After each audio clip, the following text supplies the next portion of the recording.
শিক্ষার্থীরা জাতীয় বিশ্ববিদ্যালয়ে তোমাদের অনার্স ভর্তি 2025 দ্বিতীয় রিলিজ স্লিপের আবেদনে কিভাবে চান্স পাবে যাবতীয় কিছু জানিয়ে দেবো। বেশ কিছু কৌশল এবং টেকনিক তোমাকে শেষ মুহূর্তে অবলম্বন করতেই হবে, যেগুলো করে তোমার কিন্তু চান্স হবে। তাই অবশ্যই ভিডিওটি তোমাদের জন্য জরুরি। শিক্ষার্থীরা, তোমাদের অনার্স দ্বিতীয় রিলিজ স্লিপে কত আসন ফাঁকা রয়েছে দেখো।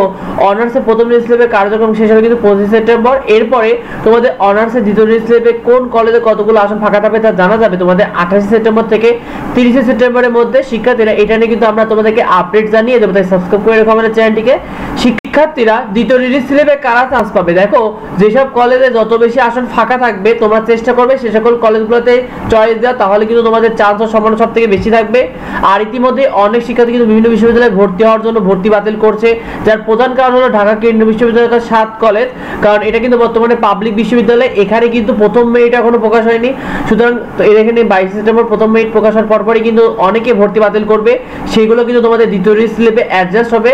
আর এছাড়াও এর আগে যারা প্রথম রিলিজ স্লিপের মাঝামাঝিতে যারা ভর্তি বাতিল করেছিল সেগুলো কিন্তু অ্যাডজাস্ট হয়ে তোমাদের দ্বিতীয় রিলিজ স্লিপে কিন্তু যুক্ত হবে। শিক্ষার্থীরা, তোমাদের কিন্তু বেসরকারি ও উপজেলা পর্যায়ে কলেজগুলোতে বেশি আসন ফাঁকা থাকবে দ্বিতীয় রিলিজ স্লিপে। তোমরা চেষ্টা করবে এই সকল কলেজগুলোতে চয়েস দেওয়া, যাতে তোমাদের চান্স হয়ে যায়। এবং দেখবে যে সকল সাবজেক্টে যত বেশি আসন ফাঁকা থাকবে সেগুলোকে চয়েস দেবে। শিক্ষার্থীরা, গুরুত্বপূর্ণ কিছু বিষয়, সেটা হলো তোমাদের অনার্স দ্বিতীয় রিলিজ স্লিপে কিন্তু সর্বশেষ রিলিজ স্লিপ, এরপরে কিন্তু আর কোনো সুযোগ থাকবে না ভর্তির। যদি শেষ রিলিজ স্লিপে তোমাদের পছন্দ কলেজ বা সাবজেক্ট না হয়, সেক্ষেত্রে তোমার সবথেকে বুদ্ধিমানের কাজ হবে তুমি সেকেন্ড টাইমের প্রস্তুতি নেওয়া।